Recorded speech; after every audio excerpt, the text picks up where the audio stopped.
So what is laparoscopic surgery and how is it different from other surgeries? So laparoscopy ante idi keyhole surgery, very minimally invasive procedure.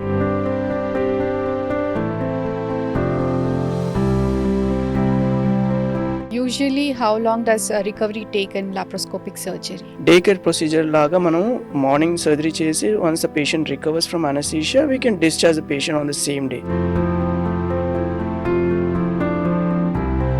Appendix అంటే నిజంగా emergency condition అంటారు. Appendix కుళ్ళిపోయి burst అయిపోయి మొత్తం పస్ అంతా చేరుకోవడము, అది infection సెప్సిస్లో land అయిపోయి ఒక్కొక్కసారి life risk కూడా సిచ్యువేషన్స్లో ఉంటారు. Laparoscopic surgery is always safer than open surgery. Is it myth or fact? It's partly correct and partly not, but so most preferred is like whenever is possible is the laparoscopic procedure is a preferred.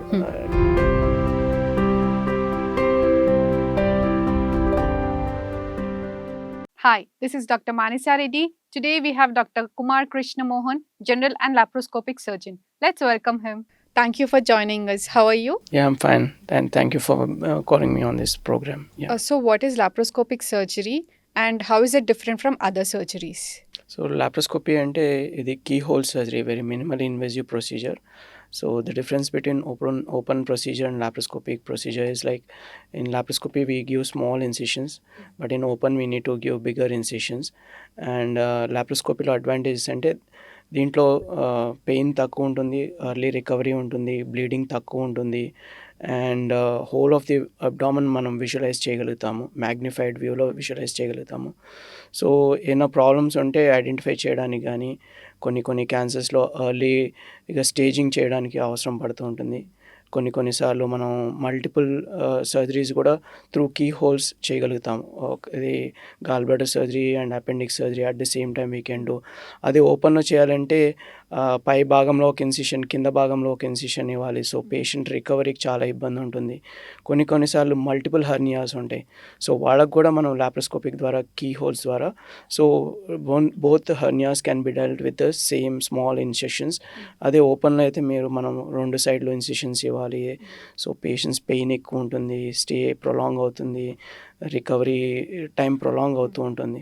So దీంట్లో advantages చాలా ఉంటాయి laparoscopic ప్రొసీజర్లో, but we need special equipment compare to open procedure. So most of the cases are done in general anaesthesia. అదే open ప్రొసీజర్లో అయితే depends on the fitness of the patient. ఒకవేళ patient general anaesthesia fit లేకపోతే మనం local anaesthesia కానీ, regional anaesthesia కానీ, spinal అనస్థీషియాలో కానీ చేయొచ్చు. సో లాప్రోస్కోపిక్ టెక్నిక్ తోటి ఎట్లాంటి కామన్ కండిషన్స్ని ట్రీట్ చేయొచ్చు? సో మోస్ట్ కామన్గా మనం అపెండిసెక్టమీ, గాల్ బ్లాడర్ స్టోన్స్ ఉన్న వాళ్ళకి గాల్ బ్లాడర్ రిమూవల్ సర్జరీస్, తర్వాత హర్నియా సర్జరీస్, తర్వాత ఈ గైనిక్ రిలేటెడ్ హిస్టెక్టమీలు, తర్వాత ఓవరీ రిలేటెడ్ సిస్లు, ఇట్లాంటివి. ఈవెన్ మేజర్ క్యాన్సర్ సర్జరీస్ వాటిల్లో కూడా మనము సర్జరీస్ పేగుకు సంబంధించింది కానీ, ప్యాంక్రియాస్కి సంబంధించింది కానీ, లివర్కి సంబంధించింది కానీ, ఏమైనా గెడ్డలు తీయడము, సో అలాంటివి కూడా ఇప్పుడు లేటెస్ట్ అడ్వాన్స్మెంట్స్తో మనం వాటి మేజర్ సర్జరీస్ కూడా we can deal through laparoscopic. ఇంకా దీనికన్నా లేటెస్ట్గా మనకు రోబోటిక్ ప్రొసీజర్స్ వల్ల మనం ఆ 3D ఇమేజింగ్ వల్ల, తర్వాత మనం హ్యాండ్లింగ్ కూడా మనము స్పేస్ తక్కువ ఉన్నా కూడా we can deal very difficult cases also very easily through robotic procedures. So these are few of the common surgeries which we do through laparoscopic procedures. So just like as I told you earlier, like early part of the cancers for staging sake, so even those procedures also can be done through laparoscopic procedures. కొన్ని bariatric surgeries అంటాం, ఇప్పుడు బాగా లావు ఉన్న వాళ్ళలో slew gastrectomy, mini gastric bypass ఇలాంటివి.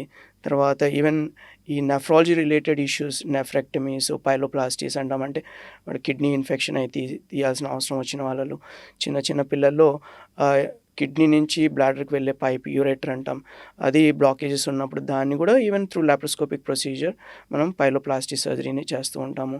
So multiple surgeries మనం deal చేయొచ్చు దీంతో లాప్రోస్కోపిక్ కీ హోల్ ప్రొసీజర్స్తో. Usually how long does recovery take in laparoscopic surgery? So it all depends on the surgery what we are doing. Like చిన్న surgeries even like diagnostic laparoscopic అంటాము, తర్వాత tubectomy అంటాము, appendicectomy ఉండొచ్చు. ఇవన్నీ కూడా day care procedure లాగా మనం morning surgery చేసి once the patient recovers from anaesthesia we can discharge the patient on the same day. So కొన్ని ప్రొసీజర్స్కి మనం 24 hours to 72 hours maximum. So ఈ మినిమల్ ఇన్వేజివ్ ప్రొసీజర్తో ఇదే అడ్వాంటేజ్. మనం ఎర్లీగా మనం పేషెంట్ తొందరగా మొబిలైజ్ చేయగలుగుతాము, తొందరగా పేషెంట్ హాస్పిటల్ స్టే తగ్గుతుంది, మార్బిడిటీ తగ్గుతుంది, and they can go to they work very fast and with these procedures.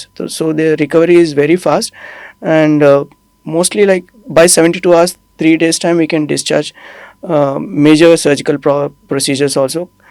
Patients laparoscopic procedure we can discharge them by 72 hours. So laparoscopic సర్జరీతోని risk and complications ఏమైనా ఉంటాయి?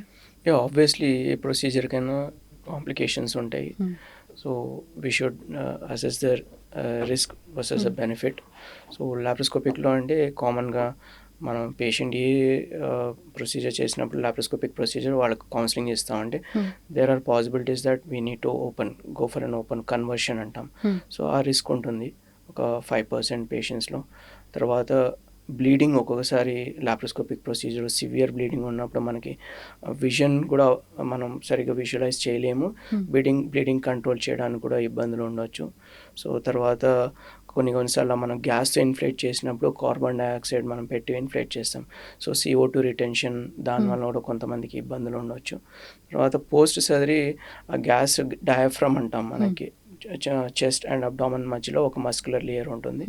దాంట్లో gas trap అయినప్పుడు కామన్గా most of the patients surgery అయిన తర్వాత shoulder pain అని complaint చేస్తుంటారు. బట్ అది స్లోగా అబ్జర్వ్ అయిపోయి ఒక 48 hours అయిన తర్వాత నార్మలైజ్ అయిపోతూ ఉంటారు.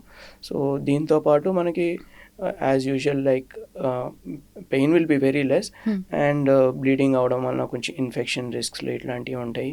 So these are very minor compared to the open procedure. And hernias అవడం చాలా తక్కువ ఉంటాయి దీంట్లో compared to open procedure. Okay. So ఎట్లాంటి వార్నింగ్ సైన్స్ చూస్తూ ఉంటుంది that patients should not ignore?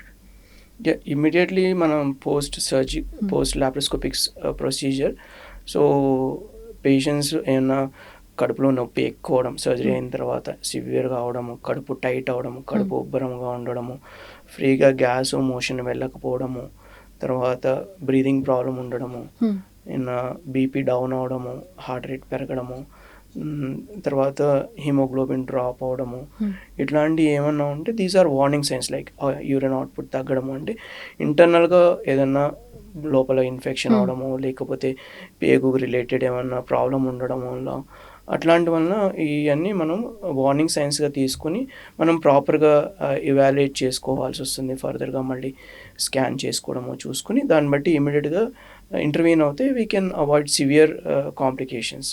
Okay. జనరల్గా ప్రతి గాల్ స్టోన్కి సర్జరీ అవసరం అంటారా? ప్రతి స్టోన్కి ఏం అవసరం లేదండి. So majority of the patients మనం ఏదో స్కాన్ చేసినప్పుడు బయటపడుతూ ఉంటుంది. So those are called asymptomatic. And కొంతమంది స్టోన్ ఉన్నా కూడా దాన్ని either we call it like asymptomatic or silent stones, so or incidental gall stones. So వీళ్ళలో ప్రతి స్టోన్ ఉన్న వాళ్ళకి ట్రీట్మెంట్ చేయాల్సిన అవసరం ఏం లేదు.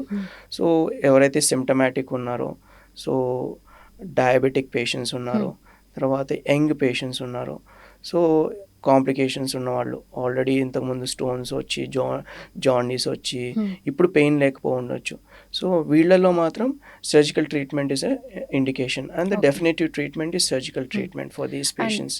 Size matters? Yeah, obviously size, even small stones also cause complications, bigger stones also cause complications. So smaller stones will cause major problems. So smaller stones will pass down through the bile duct system and they can block the bile duct and leading to infection of the bile and liver లో పిత్తనాళాలు ఉబ్బిపోవడము, jaundice and infection రావడము.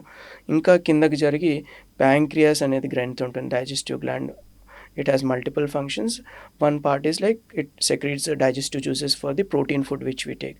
So రెండు bile duct system and pancreatic duct system join and then open into the small intestine. ఎక్కడైతే కామన్గా join అవుతాయో అక్కడ ఈ gall stones వచ్చి black అయితే ప్యాంక్రెటైటిస్ వస్తూ ఉంటుంది. ప్యాంక్రెటైటిస్ వచ్చినప్పుడు చాలా severe complications, they might land up in multiple organ dysfunction and sometimes it might be very severe, so life threatening సిచ్యువేషన్లో కూడా దే కెన్ ల్యాండ్ అప్.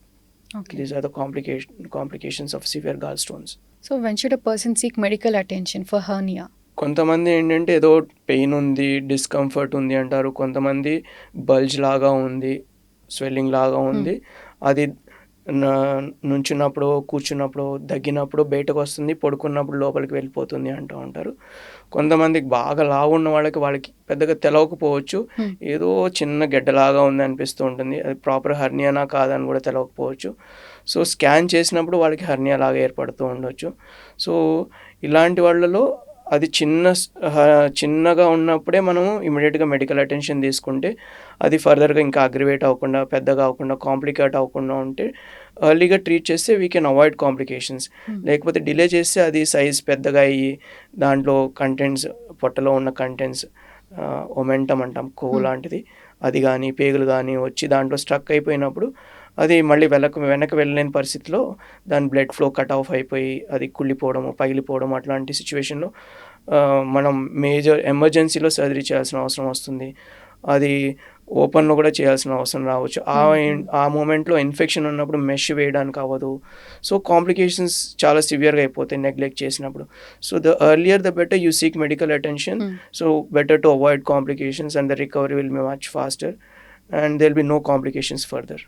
మీరు విన్న కామన్ మిత్స్ అబౌట్ హర్నియా ఏంటి? సో హర్నియా అంటే mostly అది మెడిసిన్స్తో తగ్గిపోతుంది అనే ఉద్దేశం కొంతమందిలో ఉంటుంది, వెరీ రేర్గా. తర్వాత కొంతమందికి హర్నియా బెల్ట్స్ వేసుకుంటే అది ప్రోగ్రెస్ అవ్వదు, తర్వాత దానికి ఇంకా అదే ట్రీట్మెంట్, వేరే సర్జరీ ట్రీట్మెంట్ అట్లాంటివి ఏమీ ఉండదు అని కామన్గా ఈ మిత్ ఉంటుంది. సో కొంతమంది ఏంటంటే మనం మంచిగా హెల్తీగా ఉన్నాము, మనకి ఎందుకు వస్తుంది హర్నియా అని అనుకునే వాళ్ళు ఉంటారు. సో స్మోకింగ్ చేయడము, తర్వాత వెయిట్ లిఫ్ట్ చేయడము, జిమ్ చేయడము, ఇలాంటి ఏదన్నా కానీ, దగ్గడము, మోషన్కి, మూత్రానికి మొక్కడము, these will all increase the abdominal pressure and aggravate the formation of hernia and progression of hernia. జనరల్గా అపెండిక్స్ అనేసరికి అపెండిక్స్ అంటేనే దాన్ని ఒక ఎమర్జెన్సీ లాగా చూస్తూ ఉంటారు. అపెండిక్స్ అంటే నిజంగా ఎమర్జెన్సీ కండిషనే అంటారు? ఆబ్వియస్గా డెఫినేటివ్ ట్రీట్మెంట్ మనం అపెండిసైటిస్ ప్రాబ్లంకి ట్రీట్మెంట్ ఈజ్ సర్జికల్ ట్రీట్మెంటే. సో కొన్నిసార్లు మనము పేషెంట్ ఏదో గ్యాస్ ట్రబుల్ లాగా వస్తుంటారు, మనం అది గ్యాస్ ట్రబుల్ అని ట్రీట్ చేస్తూ ఉంటాము, ఇవాల్యుయేట్ చేయము. That may be an appendix ప్రాబ్లమే ఉండొచ్చు ఏటిపికల్ ప్రెజెంటేషన్లో. కొంతమంది ఫిజిషియన్ దగ్గరికి వెళ్ళినప్పుడు, అదే సర్జన్స్ దగ్గరికి వెళ్ళినప్పుడు they can pick up the symptoms, వాళ్ళు చెప్పే హిస్టరీతో they can pick up the problem. So కొన్నిసార్లు వెరీ మైల్డ్గా ఇన్ఫెక్షన్ ఉన్నప్పుడు అపెండిక్స్, కెటరల్ అపెండిసైటిస్ అంటాం, సబ్ అక్యూట్ అపెండిసైటిస్ అంటాం, వీళ్ళలో even we identify it. So some patients will respond to medical conservative treatment with antibiotics, painkillers, but these symptoms will recur. So recur అవుతుంటాయి in certain intervals. So కొంతమందికి 2 వీక్స్లోనో, లేదంటే కొంతమందికి few మంత్స్లో in గ్యాప్లో వస్తూ ఉంటుంది. ఒక్కొక్కసారి వచ్చినప్పుడు సివియారిటీ అది వేరీ అవ్వచ్చు. ఒక్కొక్కసారి చాలా సివియర్గా ప్రాబ్లం అది కాంప్లికేట్ అయ్యి అపెండిక్స్ కుళ్ళిపోయి బర్స్ట్ అయిపోయి మొత్తం పస్ అంతా చేరుకోవడము, అది ఇన్ఫెక్షన్ సెప్సిస్లో ల్యాండ్ అయిపోయి ఒక్కొక్కసారి లైఫ్ రిస్క్ కూడా సిచ్యువేషన్స్లో ఉంటారు, సెప్సిస్ అండ్ మాడ్స్లో. సో ఇలాంటి సిచ్యువేషన్స్లో తర్వాత అయినా కానీ, ఎప్పటికైనా కానీ, in case medical management respond అయినా కూడా ఫర్దర్గా మనం సర్జికల్ ట్రీట్మెంటే చేయాలి. ఎందుకంటే ఇది రెక్కర్ అవుతూ ఉంటుంది ఇష్యూ. డెఫినెట్గా ఆ ప్రాబ్లమ్ సాల్వ్ అవ్వాలి అంటే సర్జికల్ ట్రీట్మెంట్. అపెండిక్స్ తీస్తేనే మనకి ఆ సిమ్టమ్స్ కానీ, కాంప్లికేషన్స్ కానీ మనము అవాయిడ్ చేయగలుగుతాం. కొన్నిసార్లు మనము పేషెంట్ ఆల్రెడీ అపెండిసైటిస్ ఉంటుంది, గట్టిగా ముద్దలాగా పక్కన పేగులన్నీ అతుక్కుపోవడము, మాస్ అంటాం, అండ్ యాబ్సెస్ లాగా ఫామ్ అయి ఉంటుంది. మనం ప్రాపర్గా అంతా ఇవాల్యుయేట్ చేయగలుగుతాము, సిటీ స్కాన్లో అంతా తెలుసు మనకి అపెండిక్స్ ప్రాబ్లం ఉంది. బట్ ఆ సిచ్యువేషన్లో అంతా పేగులన్నీ గట్టిగా అతుక్కున్నప్పుడు మనం ఆ మూమెంట్లో సర్జరీ చేస్తే రిస్క్ ఎక్కువ ఉంటుంది. సో బాగా డెన్స్ అడెషన్స్ అంటాం, పేగులు అతుక్కుపోయిన అవి మనం సపరేట్ చేయడానికి కూడా అవకాశం ఉండదు, అపెండిక్స్ వరకు రీచ్ అవ్వడానికి అవకాశం ఉండదు. సో ఆ మూమెంట్లో రిస్క్ ఎక్కువ ఉంటుంది, సర్జికల్ కాంప్లికేషన్స్ ఎక్కువ ఉంటాయి. అప్పుడు ఆ మూమెంట్ మనము కన్జర్వేటివ్ ట్రీట్మెంట్, యాంటీబయాటిక్స్ మేనేజ్ చేసి మ్యాక్సిమం పేషెంట్ రెస్పాండ్ అవుతారు.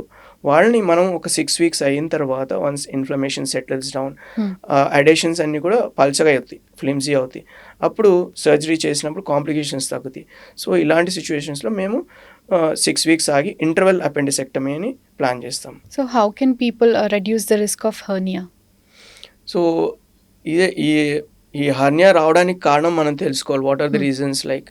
సో అబ్డామన్ పొట్ట గోడ ఏదైతే వాల్ అంటామో, సో ఆ మజిల్స్ ఎక్కడెక్కడ జాయిన్ అవుతాయో లేదా మజిల్స్ ఇంటర్సెక్ట్ అవుతాయో ఆ వీక్ పాయింట్స్ ఉంటాయి కొన్ని. ఆ వీక్ పాయింట్స్లో ఎప్పుడైతే మనం పొట్టలో ప్రెషర్ రైజ్ అవుతుందో, ఇంట్రా అబ్డామినల్ ప్రెషర్ రైజ్ అవుతుందో, the pressure will try to escape through the weak points. So then the hernia happens. The weak area stretch అయ్యి చిన్నగా పల్చగా పొరలాగా సాక్ అంటాం. దాంట్లోకి పేగులు కొవ్వు రావడం పోవడం జరుగుతూ ఉంటాయి. So obesity also will like fat వెళ్ళి మజిల్ లేయర్స్ మధ్యలో చేరుకుంటుంది. ఆ పాయింట్ వీక్ అవుతుంది. సో తర్వాత కొంతమంది స్మోకింగ్ వలన కూడా మనకి మజిల్ వీక్ అయ్యే ఛాన్సెస్ ఉంటాయి. ప్రోటీన్ లెవెల్స్ మన బాడీలో గుడ్ న్యూట్రిషన్ లేకపోవడం వలన మజిల్ వీక్ అవ్వడం జరుగుతూ ఉంటుంది. సో పెద్ద వయసులో ఈ ప్రాస్టేట్ ఇష్యూస్ వస్తూ ఉంటాయి. సో కాన్స్టిపేషన్ ఇష్యూస్ వస్తూ ఉంటాయి. సో ఎక్కువగా స్మోకింగ్ చేసే వాళ్ళలో దగ్గు, ఇంకా వేరే చెస్ట్ ఇన్ఫెక్షన్ ఉన్న వాళ్ళలో దగ్గు ఇట్లాంటి వాళ్ళలో ఎక్కువగా దగ్గడము, మోషన్కి యూరిన్కి ముక్కడం వల్ల పొట్టలో ప్రెషర్ రైజ్ అయినప్పుడల్లా హెర్నియాస్ డెవలప్ అవుతూ ఉంటాయి. సో ఇవన్నీ మనం ఇమీడియట్గా medical attention, you should seek medical attention. So దానికి ప్రాపర్ ట్రీట్మెంట్ తీసుకొని, ఇప్పుడు ప్రాస్టేట్ ఇష్యూ ఏమైనా ఉంటే దాన్ని ట్రీట్ చేసిన తర్వాత మనం సర్జికల్ ట్రీట్మెంట్ ఫర్ హర్నియా చేయాలి. అది అడ్రస్ చేయకపోతే మనం హర్నియా సర్జరీ చేసినా కూడా మళ్ళీ రెక్కర్ అయ్యే ఛాన్స్ ఉంటుంది. So we should address the primary reason for the rise in abdominal pressure and treat that and then treat hernia. Okay. So ఒక్కసారి ఆఫ్టర్ సర్జరీ అయిన తర్వాత డైట్ అండ్ లైఫ్ స్టైల్ జనరల్గా ప్రతి దాంట్లో ఇంపార్టెంట్ రోల్ ప్లే చేస్తుంది. So దీంట్లో ఎట్లా ఉంటుంది ఆఫ్టర్? సో ఎవ్రీ సర్జరీ అయిన తర్వాత డైట్ మనము ఫైబర్ డైట్ ఎక్కువ తీసుకోవాలి, వాటర్ బాగా తీసుకోవాలి, స్మోకింగ్ ఇలాంటి అలవాట్లు ఉంటే స్టాప్ చేయాలి. తర్వాత డయాబెటీస్ ఇలాంటివి ఉంటే స్ట్రిక్ట్గా కంట్రోల్లో పెట్టుకోవాలి. రెగ్యులర్గా మెడికేషన్స్ ఏదైతే డాక్టర్ గారు అడ్వైస్ చేస్తారో అవి తీసుకుంటూ ఉండాలి, మిస్ చేయకూడదు. తర్వాత వాళ్ళు ఇచ్చిన డూస్ అండ్ డోంట్స్ ఫాలో అవుతూ ఉండాలి. సో బరువు పనులు ఇవన్నీ చేయకూడదు. Immediately after the surgery I will go and do strenuous exercises అంటే again it will have an impact on your recovery. So you should not do such things. So good lifestyle with like all, you should avoid these bad habits like smoking and all, and have a good diet in your this thing. So recent టైమ్స్లో surgical outcomes advancements అని చాలా బాగా improve అయ్యాయి. So దాని గురించి చెప్పండి. See, obviously the advancements in latest advancements wala one is like laparoscopic procedure, like we have gone to a minimal invasive surgery for better early recovery and less morbidity and less hospital stay and less cost for the patient. And తర్వాత దానికి ఇంకా advancements ఇంకా robotic surgeries వచ్చినాయి. తర్వాత even మనం anastomosis చేయడం, ఇంతకుముందు hands even anastomosis చేసేవాళ్ళం, పేగుకి ఏమన్నా హోల్ పడ్డమో లేకపోతే కట్ చేసి అతికేయడం. ఇప్పుడు స్టాప్లర్స్ అలాంటివి వచ్చినాయి. Even laser treatments also we are using laser treatments and electrocautery. These all will help in faster recovery, lesser bleeding, lesser infection, and as I told you, lesser hospital stay and lesser morbidity. So these are which will help in the early recovery of the patient compared to the open procedures. So we'll do a rapid fire round. Yeah. Myths and facts. Yeah. Laparoscopic surgery is always safer than open surgery. Is it myth or fact? It's partly correct and partly not, but so most preferred is like whenever is possible is the laparoscopic procedure is a preferred technique, but it has its drawbacks also. So it needs an experienced hand for the good results, and even though it has its own complications like bleeding alanti unte you need to open it up, and even if you do not follow proper aseptic methods, there are chances of infection. We have seen మనం ports అంటే ఈ రంధ్రాల నుంచి enter అవుతాము, అక్కడ tuberculosis infection రావడం కూడా చూసాము మనము. సో ప్రాపర్గా ప్రికాషన్స్ తీసుకుని చేస్తే laparoscopic procedure has an advantage over the open procedure. So hernias can heal on their own. Myth or fact? It's a myth. It's hernia doesn't have any other treatment option other than surgical treatment. So there is no medical or conservative treatment for hernia. You can take necessary precautions to avoid the progression of the hernia, but at the end of the day, it should be treated surgically with placement of a mesh. Okay. It's a myth. Gallstones always cause symptoms. Myth or fact? So it's a myth actually. There are multiple. We have seen majority of the patients they have gone for a screening test, and they come up with the ultrasound, but they don't have any symptoms or complaints, but they come up with this ultrasound scan reporting as they have a gallstones. So it's a myth, like not every patient with a gallstone will have a symptoms. Surgery means months of bed rest. It's a myth or fact again? No, it's a myth actually. It all depends on the patient psyche, and the earlier you recover, the faster you get out of your bed, the lesser the complications. And we doctors usually advise or encourage the patients to get out of the bed as early as possible to avoid these complications post-operatively, like deep vein thrombosis. Some patients will have blood clots in their lower limbs if they lie down stagnant, if they do not move their limbs. And some patients might develop chest complications like consolidations, atelectasis we call them. And some patients might develop, if they are for prolonged bedridden, if they do not move, they might develop bed sores and urinary infections. And some patients lying on the bed might develop ileus, like వాళ్ళ పేగుల కదలిక తగ్గిపోయి motion gas ఫ్రీగా వెళ్ళకపోవడం, ఇలాంటివి కూడా జరుగుతూ ఉంటాయి. So the earlier the better, the faster the recovery for the patient. So exercise should be avoided completely after surgery. Myth or a fact? It's obviously a myth. You should. It's a controlled, limited physical activity is advisable to the patients. So you should do certain exercises. You should not do certain exercises. So minimal physical activity is obviously recommended, and try not to do heavy exercises like lifting of weights immediately of this surgery. Slowly, gradually, you can build on it and then go on and do your regular physical activity. Thank you so much for your insights. Thank you. Yeah, thank you for having me on your show. Thank you.